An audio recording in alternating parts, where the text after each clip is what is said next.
First section. So the first question, they gave you this plane, and they're asking you for, you guys ready to start? Here we go, let's start. So they gave you this plane in 36, and then they're asking for, they want this vector to be orthogonal to that plane, right? So you need to figure out what lambda is so that this vector is orthogonal to that plane. So when you have the equation of plane, what do you know? What's that? You know A, B, and C. Tell me what A, B, and C are, Kyle. 5, 2, -1. 5, -2 and 1, and -1. -2, and -1. -1. Good. So they got all be on the same side, right? So he moved the z over to the right and then pulled off the coefficients. Does everybody see that so far? 5, -2, and -1. Okay, good. And so how does that vector compare to this plane? Super important. Cutter says orthogonal. Agree? Yep, that vector is orthogonal to this plane. And what do we want this vector to be? Orthogonal to the plane. So what is the relationship between these two vectors? A is 1/2 the normal vector. But just in general, what's the relationship of these two vectors? Parallel, right? If they're both orthogonal to the plane, then these have to be parallel. So we gotta get this math to work so that lambda makes this parallel. So it looks like so there's different ways to do this, but it looks like if I take -1/2 of this, I'm going to get this y and z component. Do you see that? So if I did -1/2 times it,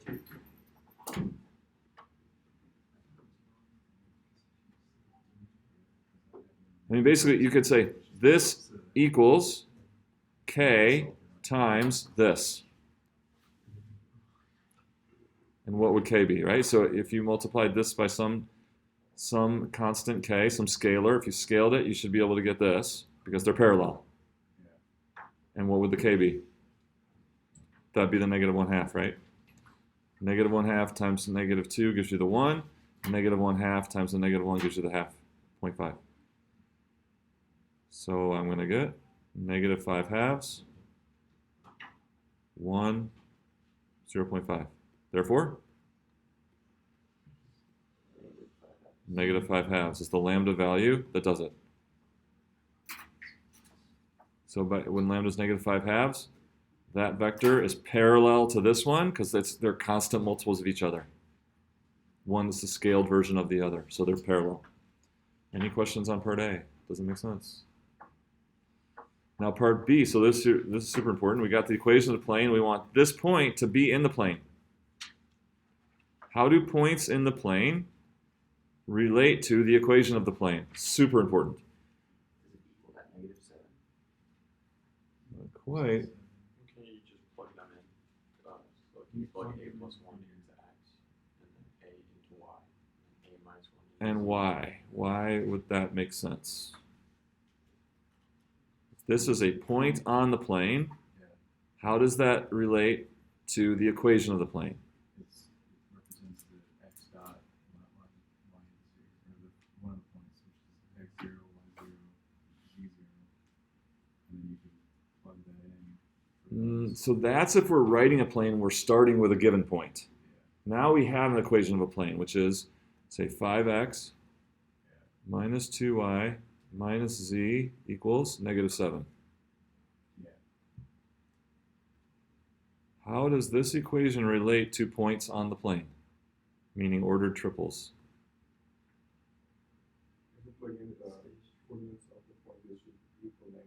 Right. Every point, listen carefully, every ordered triple, every point that's on the plane will make this true. And every ordered triple that's not on the plane will make that equation false. That's why it's the equation of the plane, because it represents every point on the plane.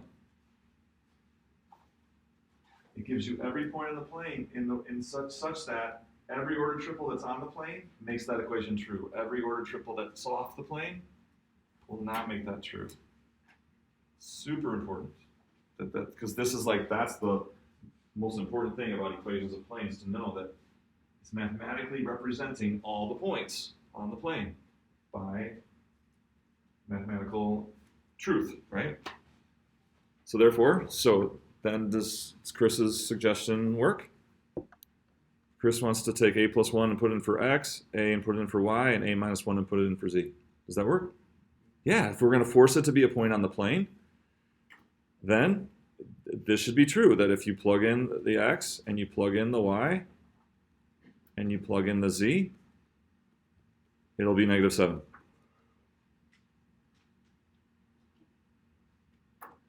(5a minus 2a minus, oh, wait a sec. Did I write this right? 5? Oh no, this is wrong. Just minus a minus 1, right? Sorry about that. Is that right now? 5a minus 2a minus a, I think that's 3a. 5 plus 1, I think is 6. So 3a equals. And I get a equals negative 13 thirds. Did anybody else get that before I started doing this problem? Did I get all the math right?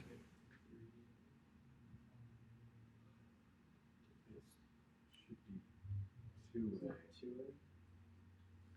5a minus 2a.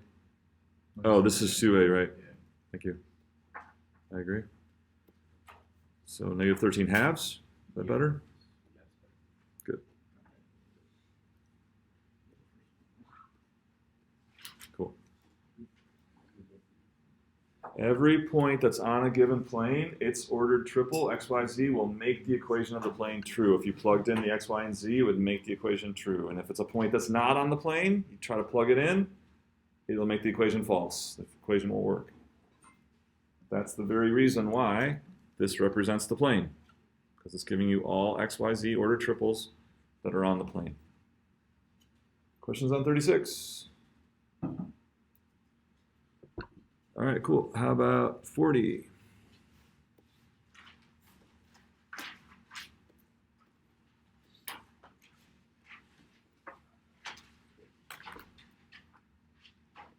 Forty says you got a plane and a vector. So x plus 2y minus e equals 5.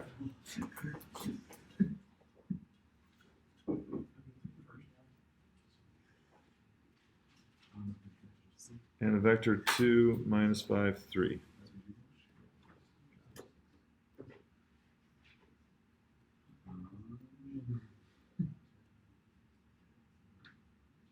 Find the normal vectors of the plane.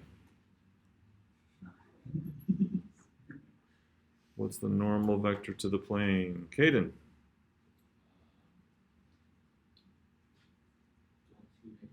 He wants 1, 2, negative 1. Agree with that? Yes. And then what's the angle between v and the vector you just found? So we gotta, pull all the cobwebs out and go back, and we did this like over a week ago now, maybe a week and a half ago. What's the angle between these two vectors?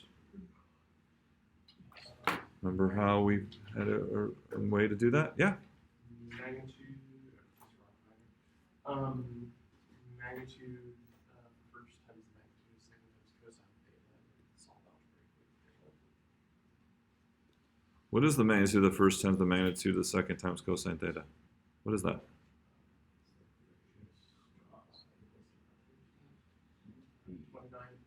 Oh, please know this.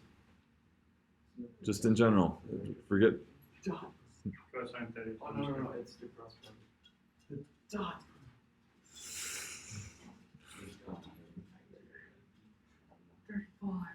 One person's gotten it so far. Kyle.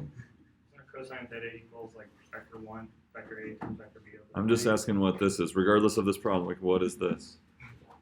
Okay, fine. We got 2. We got a second. It's the dot product. It's the dot product. What was the dot product? Dot product is vector times vector. Yeah. Well, there's 3 kinds of. So this is a vector times vector too. Dot product is another way of doing a vector times a vector. Remember what the dot product means. It's what?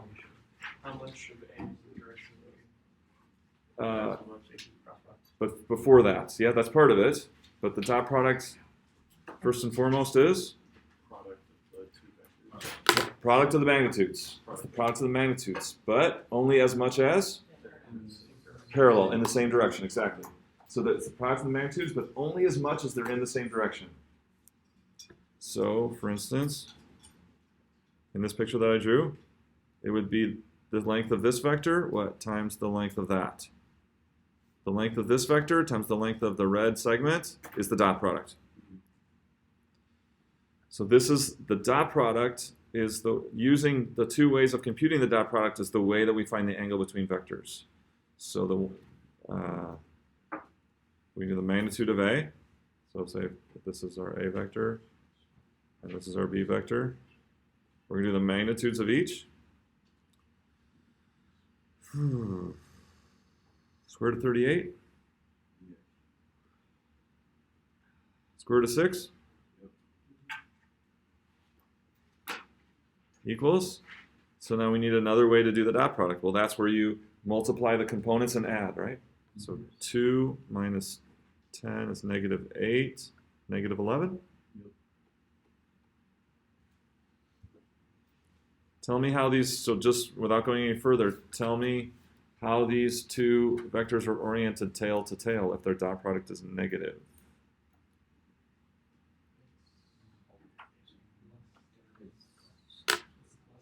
Greater than 90.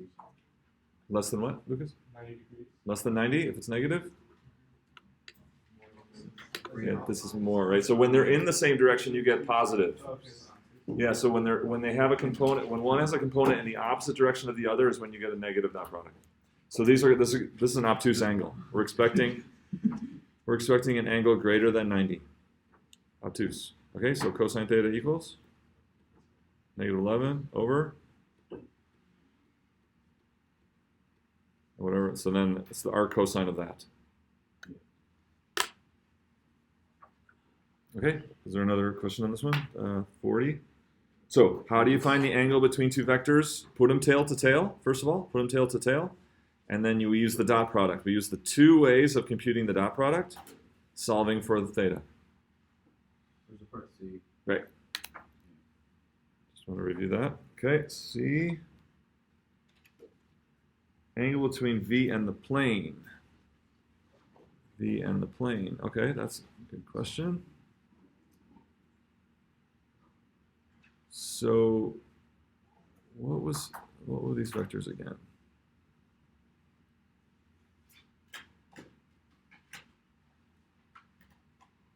So I think this is the 1, 2, negative 1. I called that B. That was my direction vector of the plane, or the orthogonal vector. And then 2, negative 5, 3. And we found out so that 2, negative 5, 3 would be like an obtuse angle like this.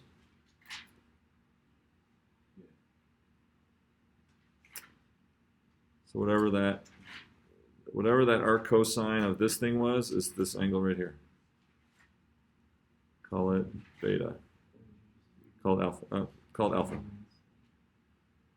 So then what they want is this angle. So what's the angle between that vector V, given V, and the plane? He wants the total angle minus 90. Does that work? So you got the total angle between those two vectors, subtract off the 90, and you'll be left with the angle between our vector and the plane. What do you think? That's it. So you're going to take, for part C, did anybody do this arc cosine? Cutter, are you going to do that? Yeah, I'm going to do it right now. 136.7. Point what? 136, thank you. Therefore, this angle is how we calculate the angle between the vector V and the plane. We're going to do the 136.7 minus 90. Does everyone see why? That's just that one extra step gets you the angle between the plane and the vector. 46.7, is that right? Yeah. So that's the answer to C. Yes, please. I don't understand. Why are we subtracting the 90? So do you see that the angle we found here, the angle between the vectors, is this? I called it alpha. I could have called it theta. I should have called it theta because that's what we call it over here. So this is. So then what's the angle between V and the plane? So it's like, it's this angle here. This is the answer to C. So do you see that that is that plus 90 degrees up above the plane would give you the angle theta that we found? Do you see it now? Oh, okay, so vector V is below. Yeah, so vector V, based on the fact that we got 136.7 and I drew B up, that means V has to be down. Okay. And then to get the angle between them. So now what if theta happened to be, so let's just do the different color. So if theta happened to be less than 90, so let's say call it theta star. So if we had done this problem and theta star was less than 90, then how would you find the angle between the planes? 90 minus that. 90 minus the angle that you got, the acute angle between the original vectors would have been then the angle between. But now this is bigger than 90, so it'd be that angle minus 90. So if the dot product is positive, you know it's an acute angle? That's right. Okay. Remember, because if it's parallel, you get the product of the magnitudes. And then what happens? That's positive. And as soon as you start increasing that angle, what happens? It's small. It gets smaller. So that's So this is until it gets to 0. So those are all positive numbers, right? And then, yeah, Okay, that makes sense. then 0 to the opposite, all the way to when they're opposite, it's the opposite of, just think, opposite direction, the opposite of the product of the magnitudes. That's the way to think about it. And if they're in the same direction, positive, right? Or remember Luke and Yoda, right? If Yoda says to Luke, the force be with you. And the vectors for Luke and the force are? The dot product is? Positive. If the force is with Luke, then they're pointing in the same direction. That probably Probably doesn't. What? I probably know. made no sense. Yeah, you keep saying that, but it's just that it's just that, you know, thinking about it for 1 second is not enough. You have to think about it. I don't know. Okay.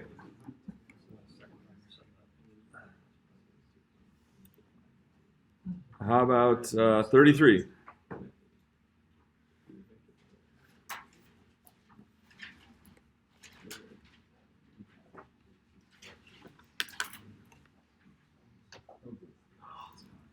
Thirteen, 4, 4, 33.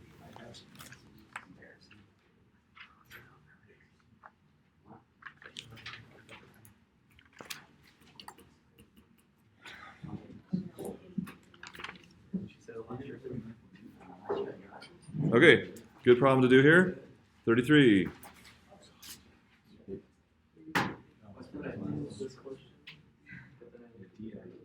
So we got points. P is 1, 2, 3.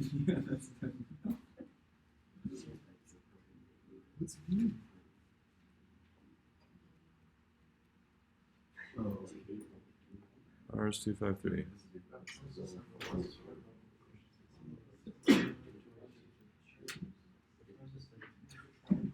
Okay. Oh, these are all great questions. Good. It's good for thinking about the test on Tuesday. All right. So first we want a unit vector perpendicular to the plane containing P, Q, and R. So any 3 points that are not collinear determine a unique plane, right? So if you have 3 points in a triangular shape, not in a line, then there's a unique plane that contains those 3 points. Would you buy that? Okay. So how am I going to get a unit vector perpendicular to a plane containing P, Q, and R? Yeah, Kyle. Couldn't you just make all 3 points into 2 vectors? Okay. Good start. And then? So how about PQ and PR? Is that okay? Yeah. We'll do PQ and PR. And wouldn't you then just do the cross product? He wants the cross product of PQ and PR to get, what will that give you? R minus P cross with Q. So is PQ 2, 3, 4? Check my math. Is PR is 1, 3, 0? Did I do the math right? And you want to do the cross product.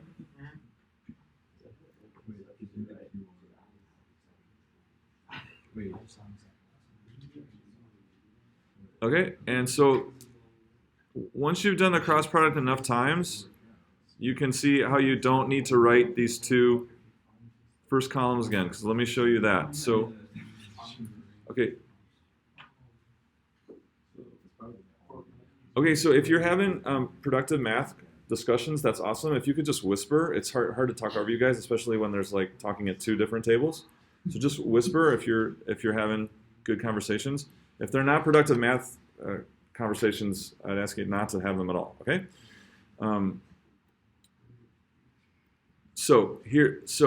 Here's another way to do that without writing the first two columns on the cross product. So for the I, you're going to have one that goes down to the right and one that goes down to the left. So down to the right would be 3 times 0. And then down to the left, you have to just wrap around. So you're going this way, so it'd be 4 times 3. So I got 0 minus 12 for the I. Do you see that? Once you do this enough times, showing you a quicker way. So you get negative 12I. Did you see that? So down to the right, and then down to the left would be this way, wrapping around 4 times 3. All right, J, down to the right would be positive 4 times 1. And then down to the left would be wrapping 2 times 0, so I think you get positive 4J. Everyone see what I'm doing? It's a little bit nicer than having to write out the columns, and it's a little quicker. All right, then K, you go forward, wraps around this way, so it's 6. And then minus 3K, going down to the left. So you get negative 12, 4, 3, I think. Does that answer question A? They wanted a unit vector perpendicular to the plane. Okay, is it perpendicular to the plane? Yes, it is, right? So if you have two vectors in the plane, the cross product will be orthogonal to both. Now unit vector, let's see, what do we got for unit vector here? 144 and 16 is 6. Is it 169? Magnitude 169? 159? Okay. And is that 13? Got a Pythagorean triple there. 13. Okay, so I think we got. And so regardless of what question they ask us, what would be really easy to find right now that would be a really important thing? Now that I have this unit vector orthogonal to the plane, what can I write down right now that would be really important? Equation of? Yeah, the equation of the plane. So sometimes you might need things from the equation of the plane and they would never ask you for the equation of the plane. And so the whole deal with lines is writing the equation of the line because it generates all the points. The whole deal with planes is writing the equation of the plane because it generates all the points on the plane. So sometimes you might be asked for something without being asked for, say, the equation of the line or the equation of the plane, whereas having those would answer the question for you. Does that make sense? So yeah, so with planes and lines, the whole ball of wax is the equation of the line or the equation of the plane. So we could just, let's just do it. And then for the equation of the plane, I can go back to this one, right? I don't have to use the unit vector. I could use any vector orthogonal. So let's just write it down. So I could do, what? Negative 12 times. Pick any point you want. It's minus 1. It's 4 times. Minus 2. Plus. Equals.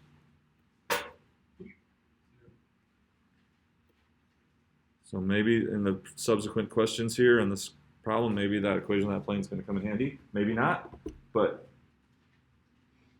great thing to have at our fingertips. Questions on the unit normal vector or the equation of the plane? Okay, cool. So let's do per P. Oh yeah, please. Did you want us to simplify down the equation of the plane to like the d equals doesn't matter, right? So if it just says find the equation of the plane, then it doesn't specify, then this is perfectly valid. But you can easily do that, right? So if it asks for the other form, you just distribute and move your constant over. So it's easy to find the other form. Okay, next, angle between what? PQ and PR. So I think that's just what we just did that. So that's same as last problem. Can we skip over that? What's the general trick to that?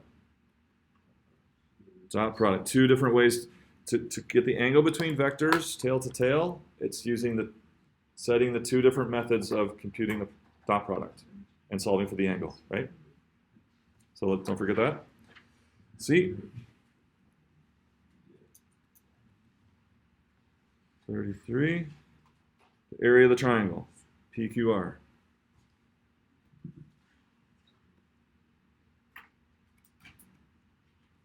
So you have to think about what we've talked about. How do you get the area of the triangle formed by two vectors? How do you get that area? And how will the cross product help us? We'll do the cross product of PQ times QR. Okay. That gives you the area. So is that vector. that's a vector. You get to the magnitude. Magnitude of it. And what does the magnitude of the cross product give us? The area. Area of, what's that? The parallelogram, right? So that'd be the area of the parallelogram. Remember that for class? Oh, these are not- yeah. Okay. So if you want the area of the unique triangle that's made by two vectors, you have to take half of that. Okay. And do we already take the cross product? We already got the cross product. That was the negative 1243, right? And we got the magnitude, which is 13. Therefore, 13 halves.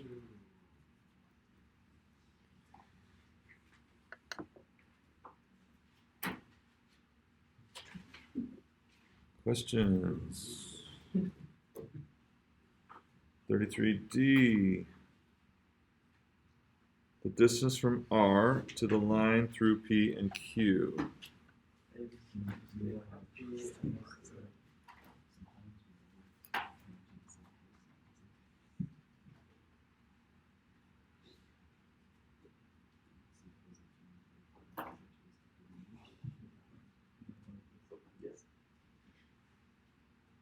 Okay, so this is starting to be something we've seen many times now.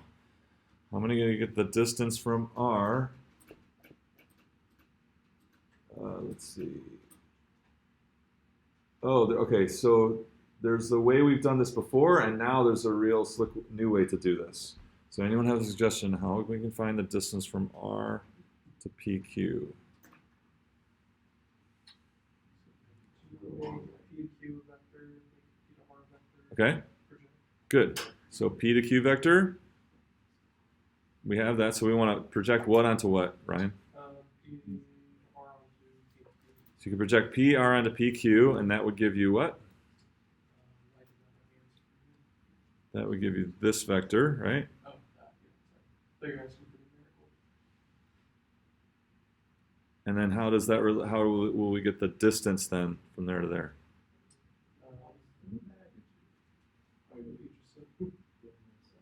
We got to subtract, right? We're gonna do so. Maybe this is say point S. So we have to do PR. So PS is the projection of PR onto PQ, and then we could do PR minus PS would be this vector, and then take the magnitude of it. There's a lot faster way to do this. Now that we've done these other things above, does anybody see what we could do to get this?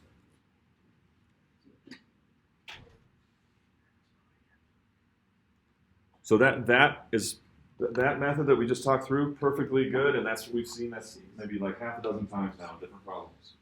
Project PR onto PQ, that's the red vector. Take PR minus the red vector to get that vector, and then do the magnitude of it. Awesome, works great. But having done the previous parts of this problem, there's a much, much quicker way. Anyone see it?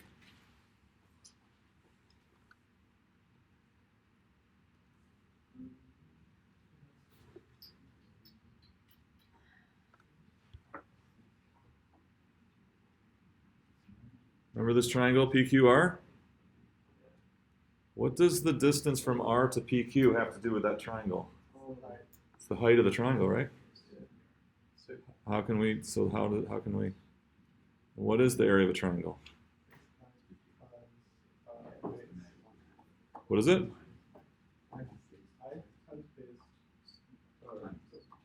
Over 2. 1/2 height times base. And we know that that area is 13 halves. And what are we solving for? What's the base going to be? The magnitude of PQ. Magnitude of PQ. So all you have to do is find the magnitude of PQ, take 13 halves, divide by that, and multiply by 2, and that'll be the height. That'll be the distance. See that? Did you catch it? So this becomes another way. Like had they not asked you to find the area of the triangle, this would have been another way to find that distance. Instead of using projection, use cross product, right? Cross product gets you the area of the triangle, and you can divide out by 1/2 and divide out by the base, and that'll be that distance. Follow? It's pretty cool. What is the magnitude of PQ? Did we get that? 2, 3, 4? 16, 20, square root of 29? So 13 over 2 square root of 29, but then times 2. Yep. So I think that height, 13 over the square root of 29.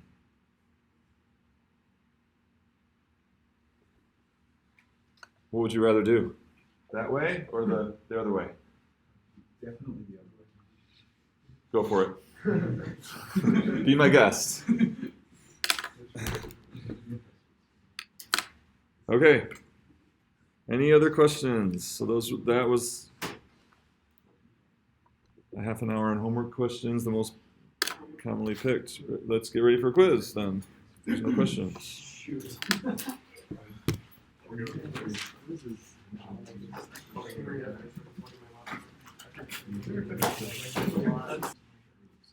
The last thing we did was this. And that means we kind of have 3 broad categories of surfaces under our belts. What are the 3 broad categories of surfaces that we've talked about? A line isn't a surface.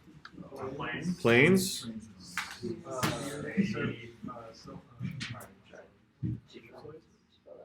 Ellipsoids. And spheres, right? So this is a sphere up here. This is our general equation of a sphere. This is our general equation of an ellipsoid, here, this third one here. And then planes, we just emphasized planes for a while there. So those are our 3 so far. So when it comes to other, so we're going to keep adding to our repertoire of surfaces. But to do that, let's talk about a method of, so if you just came to, and then do you remember what we said last time about what characterizes a surface mathematically? Do you remember what we said? What does a plane, a sphere, and an ellipsoid all have in common in terms of mathematically, the mathematical statement? Do you remember what we said?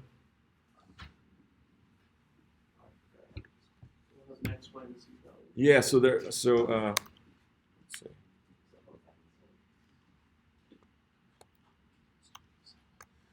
So equations, we said they're all equations of x, y, and z. A single equation, one equation that has x, y, and z in it. Good job. Okay. A single equation that has x, y, and z in it, that will always represent some kind of surface. So that's our plane equation, our sphere equation, our ellipsoid equation. So when you have that,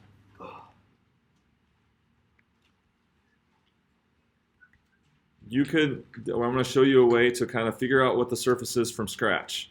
And that is what's called traces, okay? Sketching and identifying traces. A trace is simply a curve that lies on the surface. A trace is a curve that lies on the surface. And if you have enough of those, it forms like a net. and then your brain can fill in the rest and see what the surface is, right?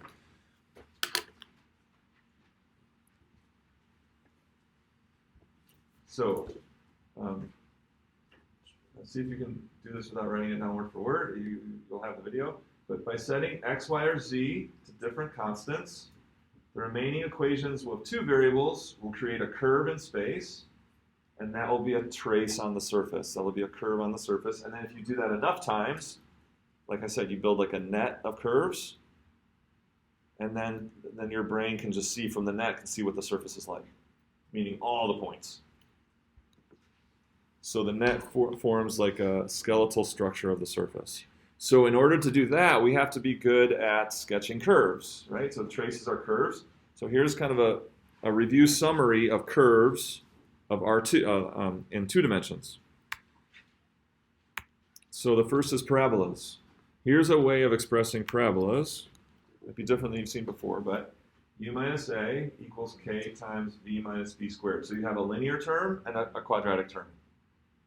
Now the u and v can be any two of the variables x, y, and z.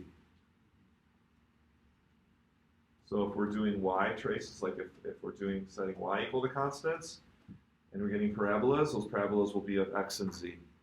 Does that make sense? Okay, so parabolas are important to be able to sketch. Circles, that's like a 2-dimensional sphere, right? Again, u and v could be any two of x, y, and z. And then ellipses, it's like the 2-dimensional version of an ellipsoid.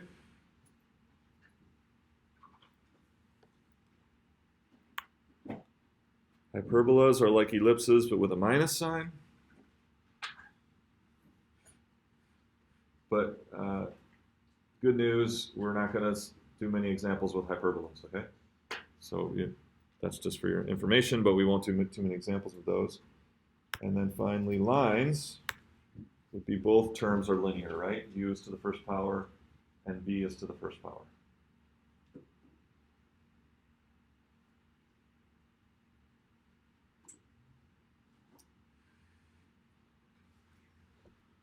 Okay, so all of these, you notice how all of these have, with the u and the v, they have u minus a and v minus b. So what is the effect of doing minus a on the u, whatever the u variable is, and minus b on the v variable? So what is the role of u minus a and v minus b? What does that do? Does it change the shape? Does it? So things like could change the shape, could rotate it, could move it. What do you think that does? Yeah, Kyle. Does it maybe affect like how wide it is or how? So yeah, so does it stretch it or shrink it? If you subtract the number from your u coordinate and subtract from the b. It's a transform. Okay, so I think you're thinking the right thing, but transform could be any of those things. Transform, reflecting, smushing, moving, those are all transformations. So, but I think you're thinking the right thing. Lucas? I think you're just moving your x, y, and z values, right? Yeah, this is just translation. All it does, it doesn't change the shape of it. It doesn't smush it, stretch it, twist it. It just moves it. So A will move it in the positive u direction or negative u direction? Right. And then B, so this is what we call translation, moving. All it does is move it. Doesn't change the shape or the proportions of it, or it doesn't reflect it or anything. So u minus a will move it a units in the positive u direction, and then b units in the positive v direction. I think that the easiest one to see that is on a circle, right? What is a and b in the circle? What is it about a and b that's the, what's the point AB? Yikes. Relative to the circle, did you say it? Maybe you said it. The center, sorry, I didn't hear it, sorry. Yeah, that's the center, and so without the A and B, the center would be where? It were just u squared plus v squared? Beyond the axis, the u v axis. The origin, right? Yeah, so the center would be the origin.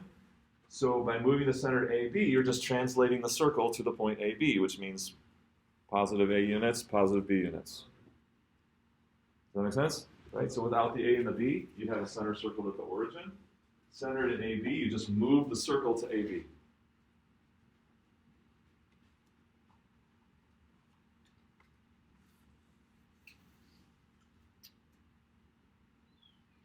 Okay, so we're going to use, so again, the idea here is we're going to use these equations to sketch two-dimensional curves, which are traces, which are curves on the surface, and if we do that several times, then our curves will form like a skeletal structure or a net of the surface.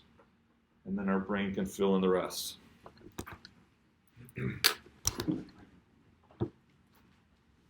Any questions about the strategy here?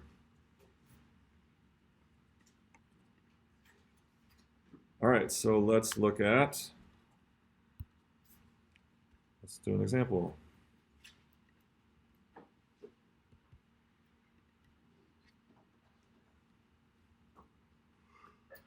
So on the right, we're gonna draw our traces on the right, and then as we do that, we're gonna set up those traces, or draw the curves on the right, and then make those traces over here in R3 to figure out what. It's good right there. Okay, so the surface we're going to work on is this. Z equals x squared plus y squared.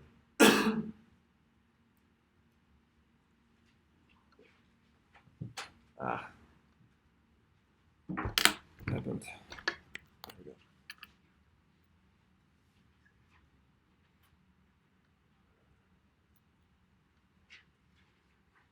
So is that any of the surfaces we know so far? Does that fit the form of either a plane, sphere, or ellipsoid? Z equals x squared plus y squared.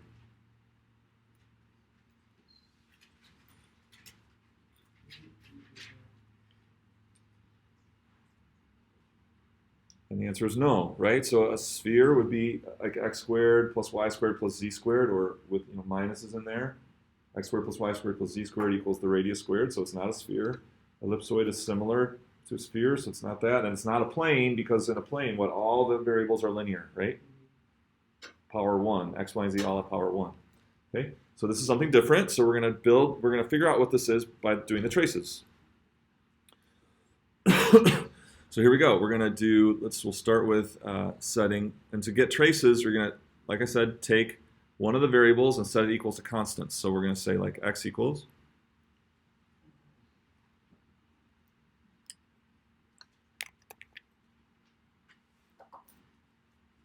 And we're going to choose different constants for x and then see what resulting equation we get. And that equation will be in what two variables?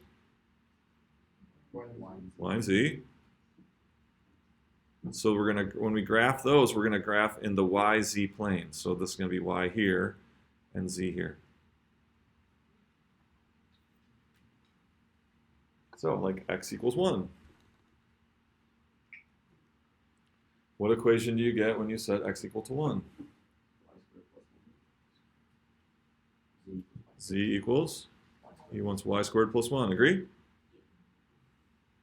Now we want to sketch that. I want to sketch that. Z equals y squared plus 1 in our plane.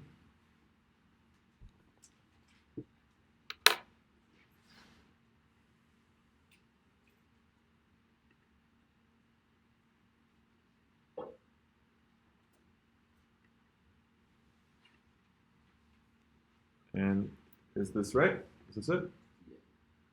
Okay, so that's going to be a trace on our three-dimensional surface. This z equals y squared plus 1. Now the question is, where is that trace going to be? So we have, right, it's in three-dimensional space. So where in three-dimensional space will the z equals y squared plus 1 be?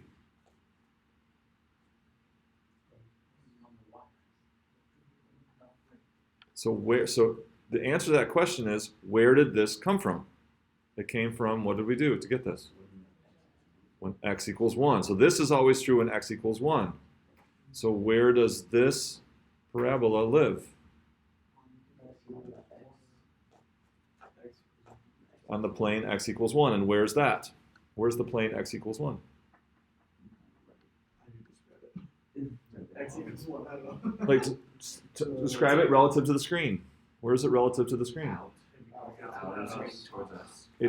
It's parallel to the screen and in front of us, right? It's 1 unit in front of the screen. X equals 1 is the parallel plane out in front of the screen. That's where this trace will live, in the plane x equals 1.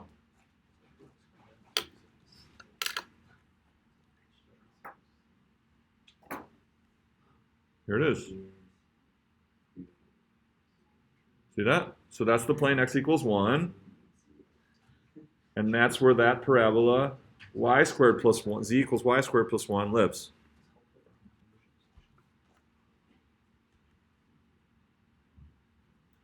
Does it make sense? Okay, so now I want you to do some other values of x, easy values of x close to 0. So do some other values of x close, easy values of x close to 0. Sketch them in the YZ plane, and then imagine where those would end up in three-dimensional space. So easy values of x close to or 0 or close to 0. So you're just working on that on yourself, like doing it with the person next to you.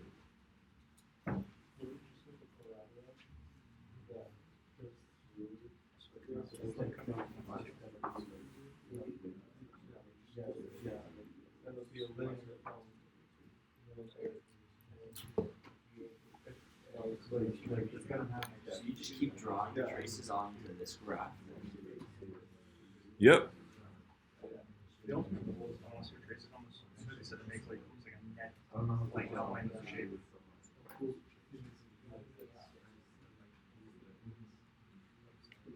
Okay, did anyone do x equals 0? What do you get?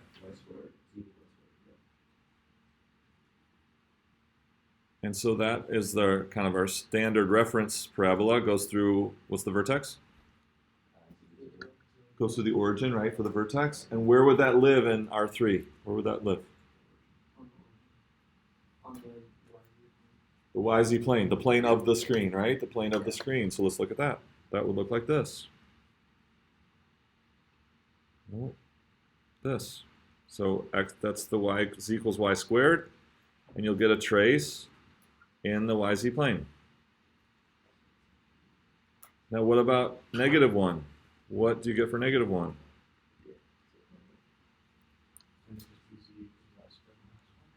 Z equals y squared minus 1, agree? Careful. Still plus 1, right? -1 squared is plus 1. Right? You're going to square -1, so you get y squared plus 1. So in the plane x equals -1, which is where? Where is x equals -1? 1 unit behind the screen. You're going to get the same parabola that you got on the first one, right, in front of the screen. Let's see that.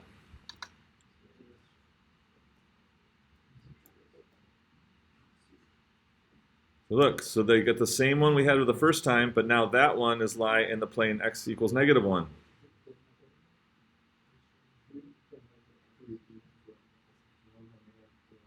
What about x equals 2 and -2?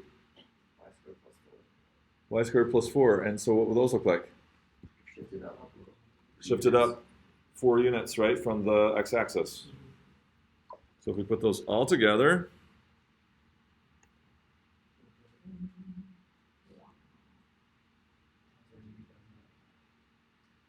so here's all, these are like x traces, right? X equals 0, x equals 1, x equals -1. So we don't have really a net yet, but we already have a really good idea what this thing is like. Even though we don't quite have a net, these are all parallel, but we still, just the x traces give you a good idea what's going on here. All right, now we're going to do the same thing, but for z equals. Now the z equal traces are different.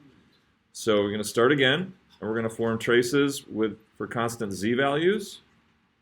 And our equations will be, what form will our equations be? In what variables? X and y, right? So now we're going to set z to different simple values around 0 and get the x and y equations for each of those z values. Go. So do at least 2 or 3, and then compare it to the other people at your table. Right, they live with whatever z value you pick. Yeah. Okay, so yeah, parallel. Okay, let's take a look. So You were right.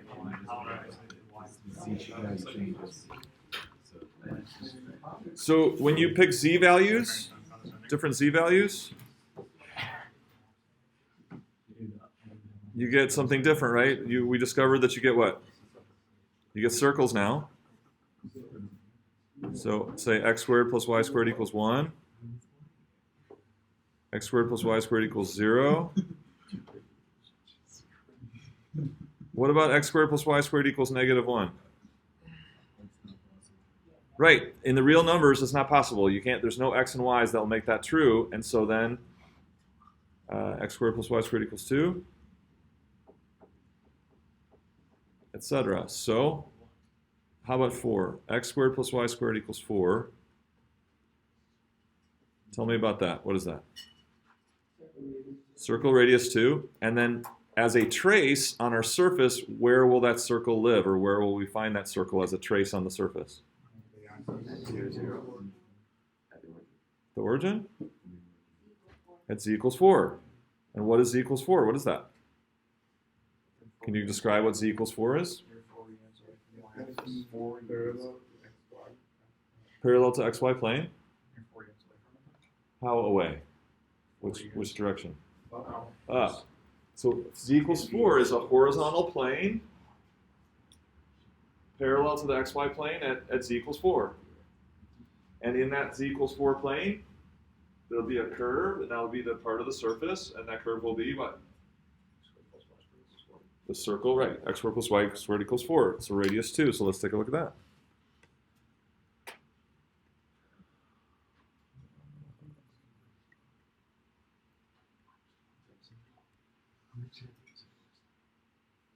So what did we say? C4?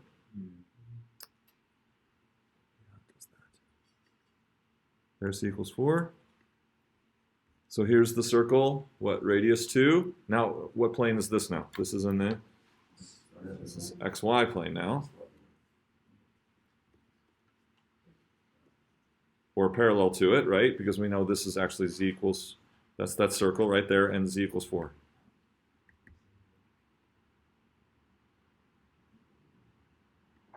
So at z equals 0, we have, what is that? Circle radius 0. What's that? It's the point, right?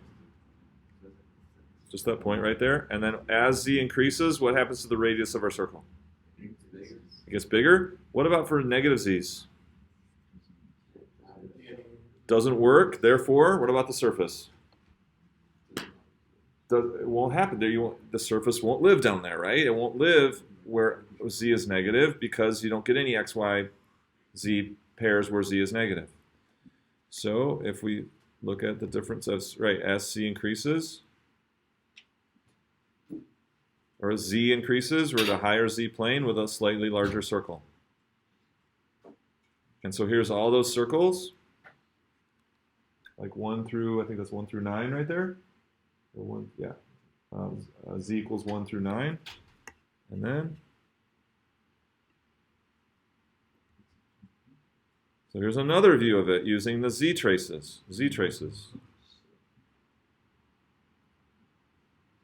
And now if I put those traces together with the ones we had before, we'll get a really good idea of what's going on here. So the blue ones are the first ones we did with x, and then the red ones are the ones we did with z. And then we could do the same thing with y. If we did the same thing with setting y equal to different values, what would it be similar to? X or z?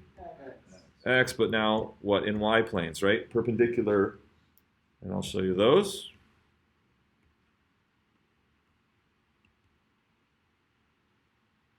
And so with those, so now you have a really good idea of what this thing looks like. Okay, so what's the main kind of curve that this is based on?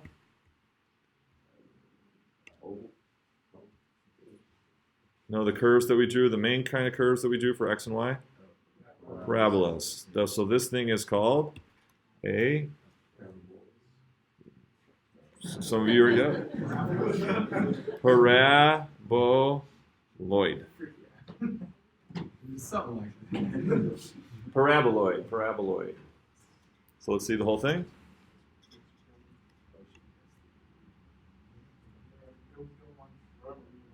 Yes, and it goes up and out forever, right? So this will get wider and wider parabolically and just go forever in the z direction. So it's like a rocket ship that has infinite length, right? It just keeps getting wider and wider according to parabolic relationship.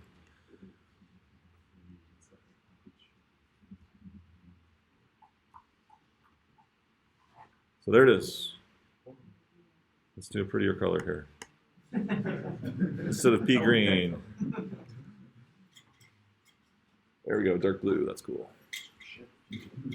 All right, so this is our reference. So z equals x squared plus y squared is our reference paraboloid, meaning it's the most basic one, right? So there's 3 different ways that we can mess with this. We can transform it. One of the ways is we can change the direction. Which direction is this open? Positive z direction. And what do you notice about the equation? It opens in the positive z direction, and z is? Positive. Well, Zero. Well, it starts out at 0. right. But compared to the x and the y in the equation, what's special about z? It's not square, it's linear, right? So the linear term will tell you the direction of opening, right? The linear term, z to the first, tells you the direction of opening. So we can open in the positive x or y direction, and positive or negative x direction, positive or negative y direction, positive or negative z direction, just by kind of shuffling these z and x around. So that's the first way we can transform it. We can have it open in a different direction. The next way we can transform it is the translations that we talked about. So minus a, minus b on the variables will just move it. It will not change the shape of it. They'll just move it. So we'll move, like you think about moving the vertex, like we move the center of a circle. And then the last way it can be transformed is, this is what's called a circular ellipsoid, because all those cross sections, those z levels, z's are circles. So if we divide it out by individual radius squares, like we saw in an ellipsoid, like with the ellipsoid, remember we squished it and stretched it according to a different radius on each axis, then we would have what's called an elliptical paraboloid. So rather than circles, as the cross sections, we would have ellipsoids. So let me just give you a real quick ones here. So how about this? So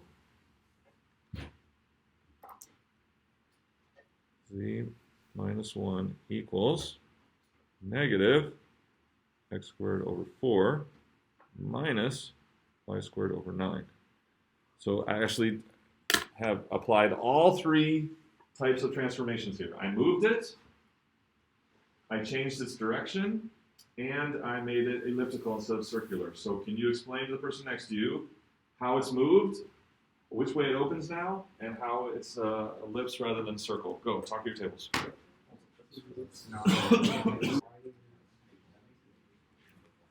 Okay, where's the new vertex? So how do we move it, first of all? So the new vertex is reflecting, or C minus 1. did it move it down 1 or up 1? It moved up 1, right? Remember, z minus a or minus b, this is gonna move it up 1. Okay, it's gonna move it up 1. So just quickly, why is that? It's because now you need your z values to all be 1 greater than they were before to get the same thing, right? So if you do z minus 1, then all your z values have to be 1 greater to get the same thing you had before. So that 1 greater means you move it up. Okay, what about, which direction does it open now? See, it'll open down because this whole side is negative, right? So it's going to flip the direction. So it's going to be moved up 1 and down. And then is it going to be wider in the x direction? It's going to be elliptical now. It's going to be wider in the x direction or the y direction? Yeah. Right. It'll be wider in the y direction than the x direction, and always in a ratio of 3 to 2. So y to x will be in a 3 to 2 ratio. It'll be wider along the y direction in a 3 to 2 ratio to x. Because those ellipses will keep getting bigger and bigger, right? All right, so more practice here.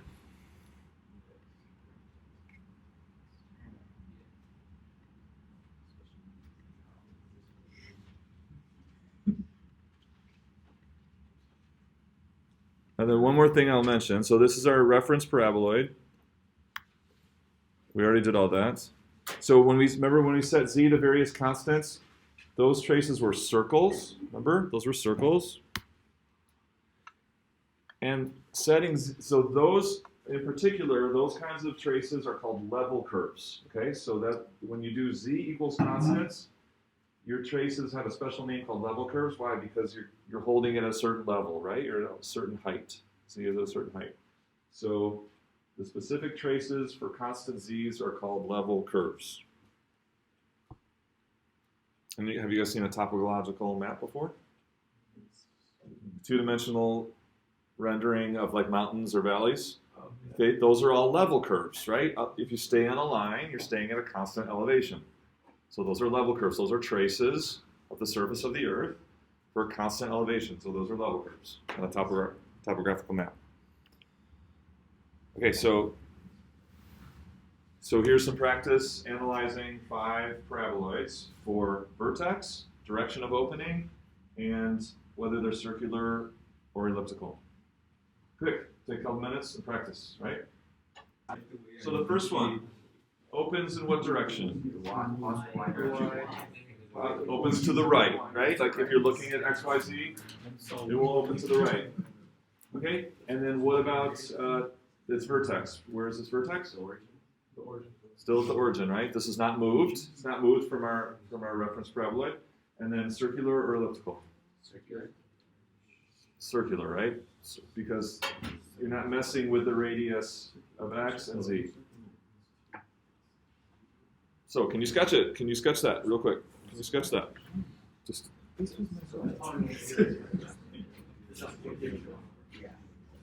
I wrote something like this. Try to sketch it based on what we said. Vertex is where? Opens which way? So you can draw a paraboloid like that. And then circular or elliptical? Okay, so the trick to drawing this is you still make like an oval so it looks like a circle. Does that look like a circle? Yeah. So, but you have to draw an oval to get the right perspective that looks like a circle. So that'll be the first one. Okay, next one. Opens which way? Try again. Away from you.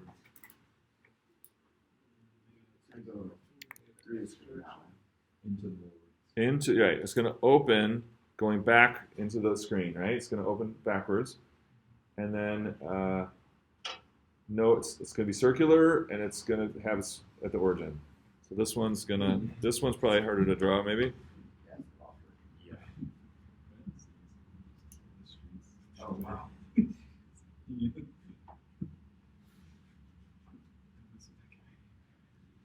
Yeah, that's harder.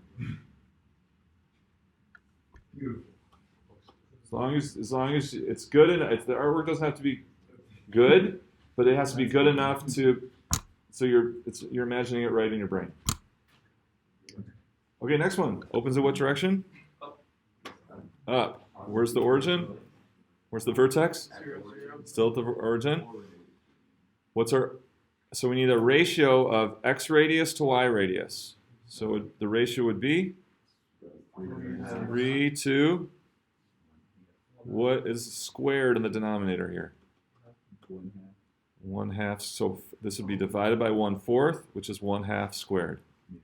So that's the same ratio as what? 6 to 1.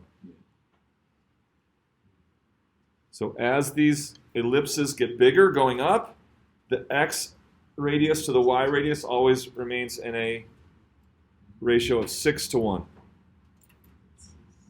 So let's see if I can draw that.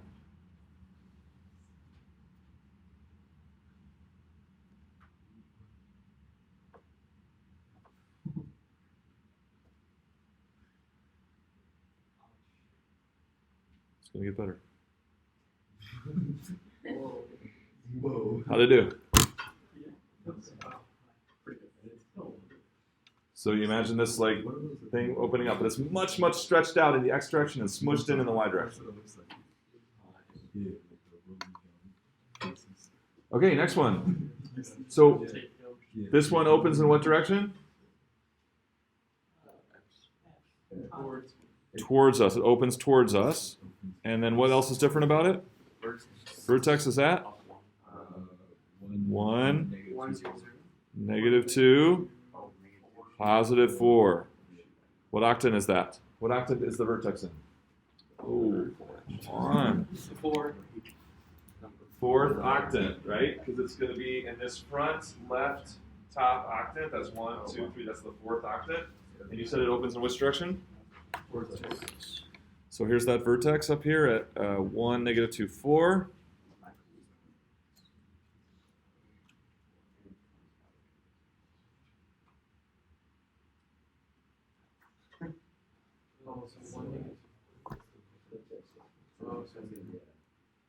Here's the vertex. 1, -2, 4. We would need a whole class for me to help you with drawing in R3. It's really hard. I have a lot of practice. Last one. It's got everything. Which direction does it open? To the right. Yep. Opens to the positive y direction. Vertex is? -1, -3, 2. And then what's the ratio of x radius to z radius as this thing, as the ellipse compared? 4 to 5, right? So it's going to be slightly taller than it is deep, right? These ellipses are going to be slightly taller as they are deep as they open to the right. 4 to 5 ratio. David? Yeah.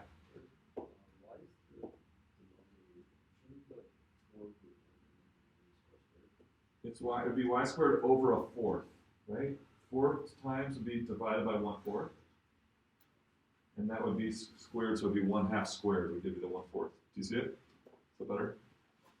So we have to change this into divided by something, and that something would have to be 1/4, which is the squared, so it would be 1/2 squared. Yeah. Other questions? Okay, so that's paraboloids. Let's look at something else here.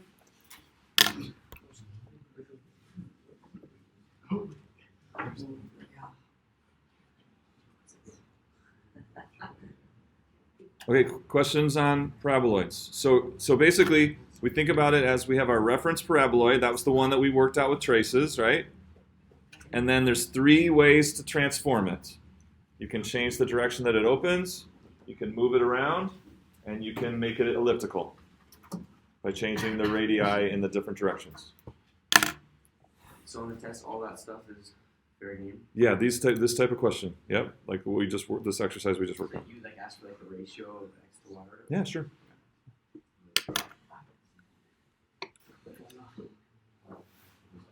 Okay, here we go. So let's talk about what's called cylinders. So what comes to mind when you think of a cylinder? When you hear cylinder, what comes to mind? Like what's a common object that's a cylinder that you think of? Right, you're in college, right? You're in college, so it's... Yes, a water bottle, right? That's the rated G, right? Water bottle. Here we go. So so I'm here to shatter your image of what a cylinder is. Okay, sorry. So so I should say, that is a cylinder, but we're going to take a more broad definition of cylinders. A circular cylinder is one particular kind of cylinder. There are lots more. So when you just say cylinder, it doesn't necessarily have to be like the water bottle or a tin can or whatever. So a cylindrical surface or a cylinder is any surface that has a constant cross-section in some direction along the surface. So if you pick some axis along the surface and you keep cutting it, as long as you always get the same cross-section, it's a cylinder. So So maybe this will help. To form a cylinder, you can use any planar curve, any curve you want, and you're just going to sweep that curve normal to the plane of the curve and let that sweep out points, and you've got a cylinder. So, for instance, y equals x squared. So the most basic cylinders are equations of two variables. One of the variable is missing, and then we're going to graph it in R3. So let's do y equals x squared. Y equals x squared. Here we go.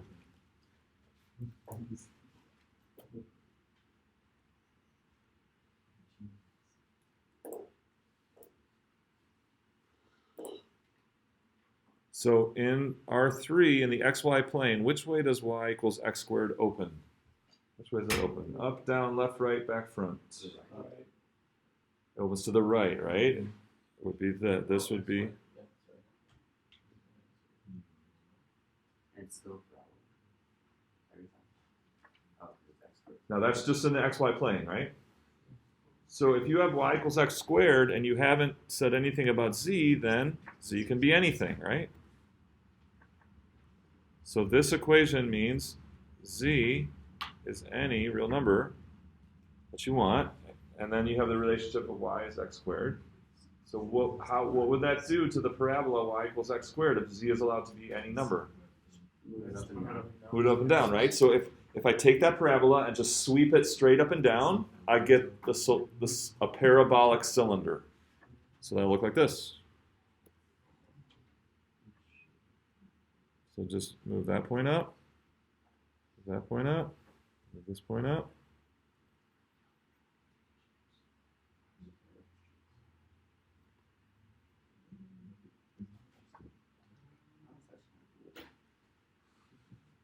And then connect this over here like that. So this is a parabolic cylinder.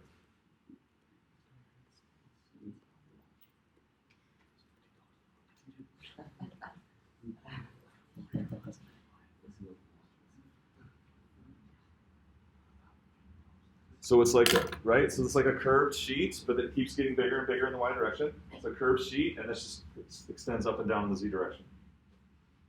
So you take that y equals x squared, and then you translate it. You just sweep it perpendicular to the plane of y equals x squared, and let it sweep out all those points in space, and you get this. This is a cylinder, but it's based on a parabola, so it's a parabolic cylinder. Okay, so see what you can come up with. See if you can sketch z equals cosine x. Just do your best. Do your best. Do your best. See what happens.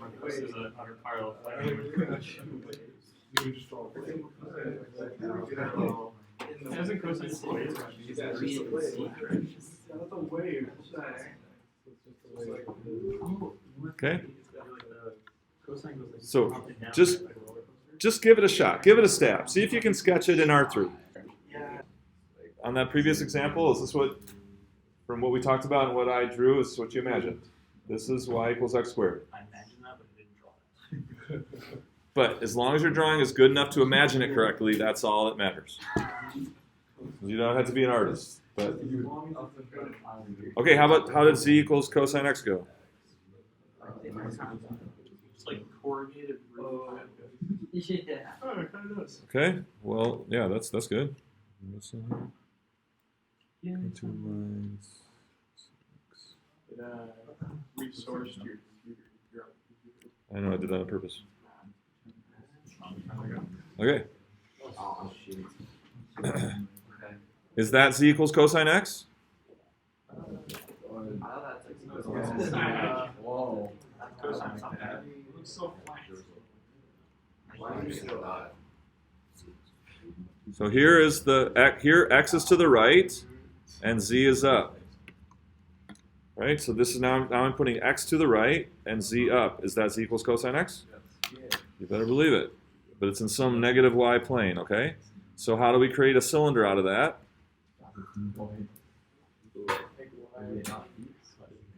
We're going to drag this in what direction? Y direction.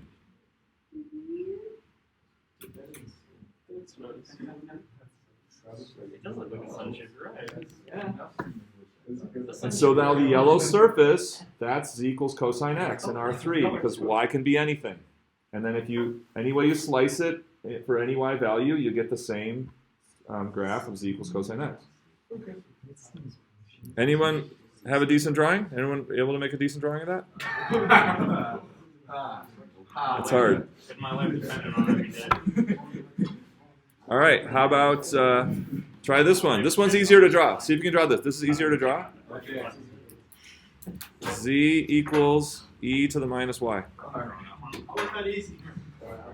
That's much easier to draw as long as you know what this exponential function is. As long as you can draw that in R2, then this is an easier surface to draw. Okay, so this one would be called, so this is called a sinusoidal cylinder because it's based on a sine curve, right? Or cosine. So it's called a sinusoidal cylinder. So the one that you're trying to draw now is an exponential cylinder. So it's based on e to the minus y. Listen up so we can get out of here. Listen up. Listen up. So that's based on the curve and the yz plane. So this is the yz plane, just the plane of the screen. And that's z equals e to the minus y. So what will it look like in R3 as a cylinder? How will it be translated? Or how will it be swept out? Towards us, right? Towards us. Skateboard ramp, right? A really big one.